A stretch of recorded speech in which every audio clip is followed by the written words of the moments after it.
Parte 8. Las carreteras de Guárico. Al regresar a Venezuela nos trasladamos por tierra hasta la Villa Deportiva de San Juan de los Morros, donde nos alojamos para salir muy temprano de avanzada a San José de Tiznado. Desde allí se transmitió el Aló Presidente número 300, y el protagonista fue un inmenso sistema de riego que se había recuperado y puesto en funcionamiento. La estrecha carretera de asfalto que nos condujo al sitio era la suma de todos los peligros: asfalto irregular, huecos, pedazos faltantes, doble vía y congestionada por causa de los camiones de carga, y para colmo de males, las pronunciadas curvas hacían que nuestro conductor maniobrara con afectada precaución. En el sitio se habían instalado sendos toldos y carpas para los equipos de transmisión, y en medio de todo aquel aparataje que parecía salido de la Guerra de las Galaxias, el escritorio del comandante se convertía en el epicentro de toda la marea comunicacional del país. Su programa era el de mayor audiencia en los días domingos y con sobrada razón. Desde allí se tomaban decisiones y se comunicaban en caliente a la nación, y eso despertaba el interés tanto de oficialistas y opositores.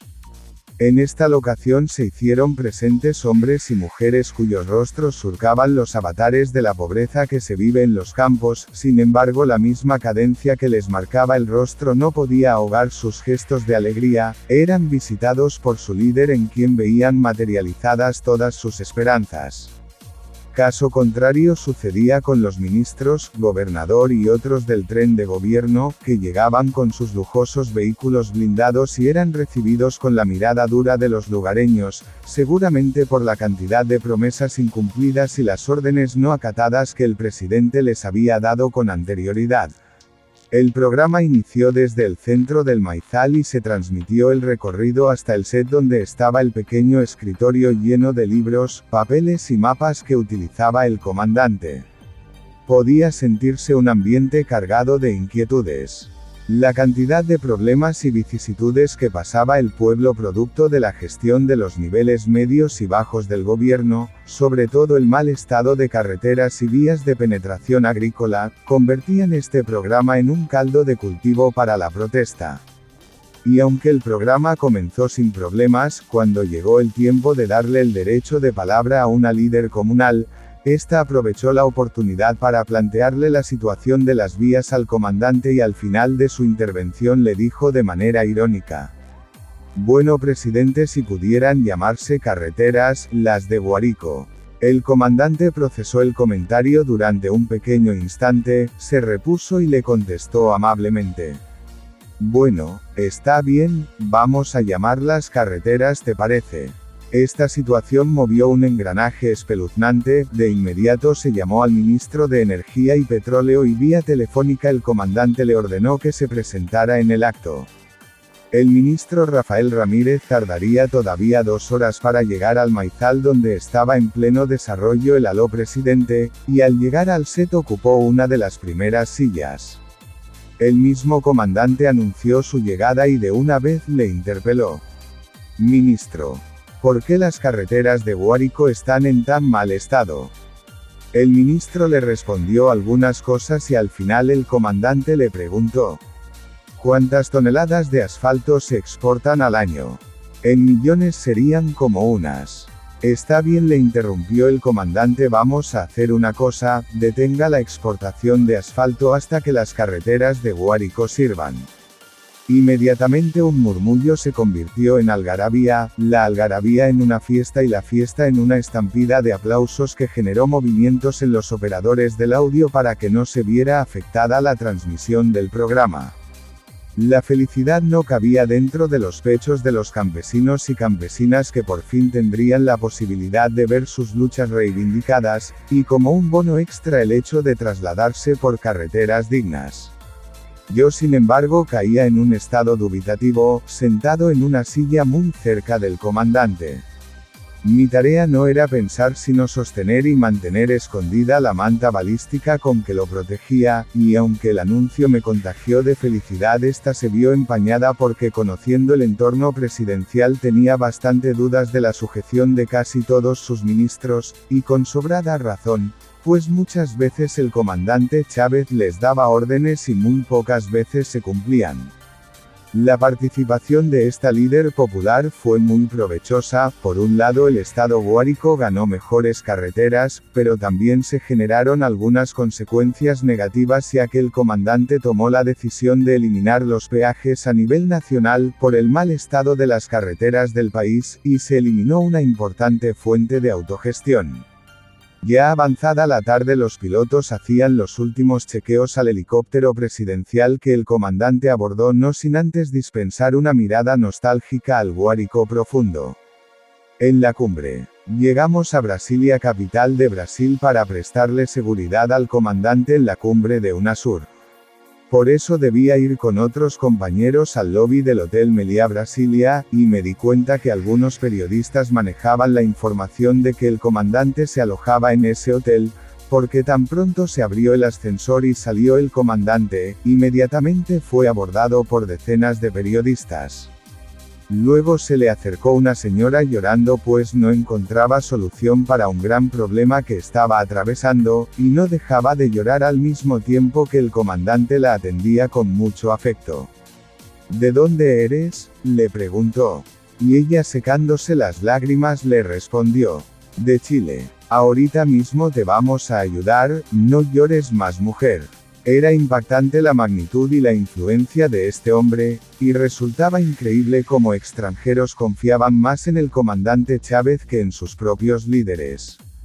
Con cada minuto que pasaba se aglomeraban más personas y periodistas, todos querían conocerlo y hacerle preguntas. Nos resultó muy difícil llegar a la puerta del vehículo blindado que trasladó al comandante hasta el sitio de la reunión cumbre. Porto Bello, España y Recife. Luego de más de 4 horas volando sobre la densa selva amazónica de Venezuela y Brasil, llegamos a Porto Bello, una ciudad de 500.000 de habitantes a orillas del río Madeira. Desde mi ventanilla, a miles de pies de altura, vi los ríos más grandes de América del Sur, el río Amazonas y la inmensa selva que parecía no tener fin. Y cuando el avión empezó a descender se podía ver la pista de aterrizaje y parte de la ciudad en medio de la selva.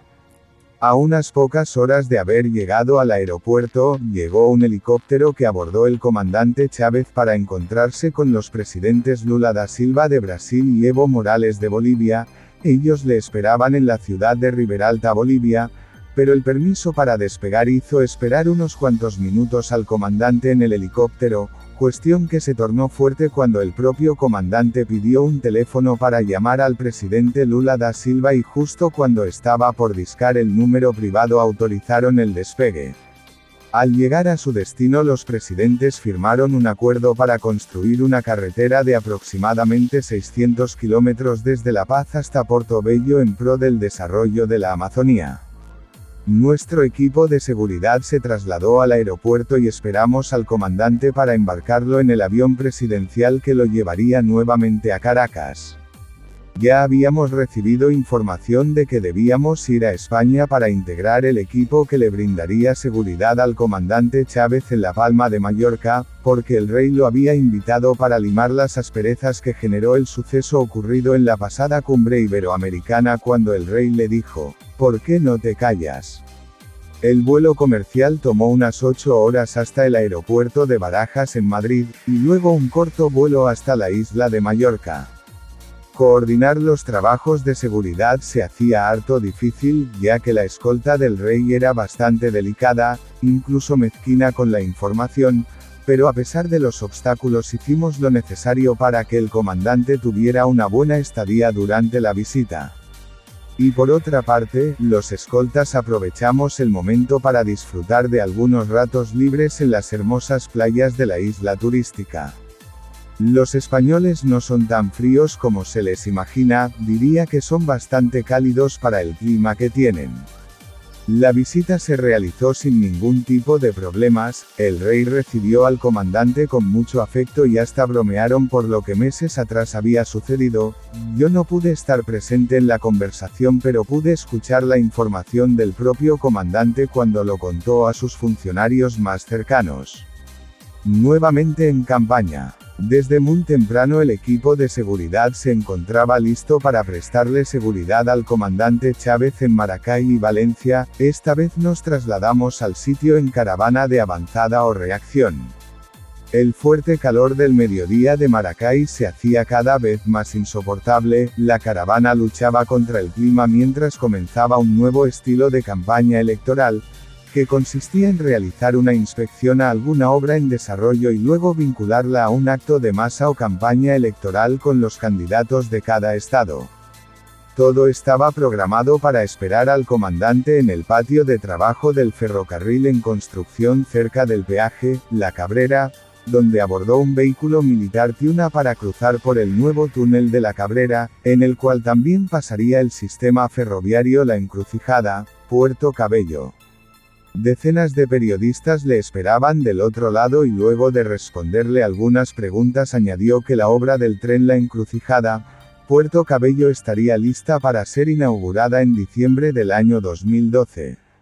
En ese mismo sitio el comandante abordó un camión junto al candidato Mario Silva, el conductor del programa La Hojilla, al tiempo que cientos de simpatizantes y un enjambre de motorizados le acompañaron durante todo el trayecto desde Mariara a Valencia, lugar donde le levantó la mano al candidato en gesto de apoyo y plena confianza.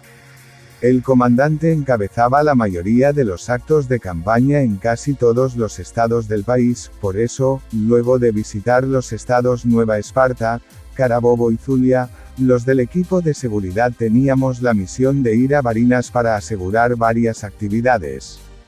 La primera fue la colocación de la piedra fundacional de un novedoso aeropuerto internacional cercano al caserío El Chorreón del municipio Cruz Paredes del estado Barinas. El comandante pernoctó en la residencia del gobernador, y en la mañana salimos en varios vehículos blindados por la autopista José Antonio Páez. Ya en el acto, y muy alegre, se bajó el comandante del vehículo y pasó rápidamente a formar parte del conjunto de música llanera con el cantautor Cristóbal Jiménez. De ese día todos recuerdan cuando comenzó a declamar el corrío, por aquí pasó, en referencia a los caminos por donde pasó el Libertador. Miles de barinenses tenían la esperanza de trabajar en la inmensa obra que se desarrollaría en esa sabana cerca del pie del monte andino. Le acompañaba el candidato a gobernador, que también era su hermano mayor Adán Chávez, con quien creció en la casa de la abuela Rosa. Entre ellos había mucha cercanía, se conocían como la palma de la mano. Ambos habían sido arrastrados por la pobreza desde niños, y juntos habían aprendido muchas cosas. Además el comandante reconocía que habían sido válidos los consejos de su hermano en momentos difíciles. Adán sería el sucesor de su padre Hugo de los Reyes Chávez, quien tenía varios periodos como gobernador de Barinas, aunque se escuchaban muchos rumores y críticas sobre su gestión. Sin embargo, el pueblo apoyó la decisión del comandante cuando éste depositó su confianza plena en el candidato barinés. Esta campaña electoral marcó un hito en la historia, ya que el Partido Socialista Unido de Venezuela, organización política que hacía su debut en estas elecciones, se alzó con 17 victorias en las gobernaciones. Eso demostraba que el pueblo continuaba apoyando al comandante, pero a la vez le reclamaba mayor eficiencia de los líderes medios en sus gestiones, y pedían el saneamiento de la inmensa crisis moral que carcomía las bases de la revolución. Era menester corregir tales desmanes, para evitar que una sombra tenebrosa se alzara sobre las sonrisas del pueblo.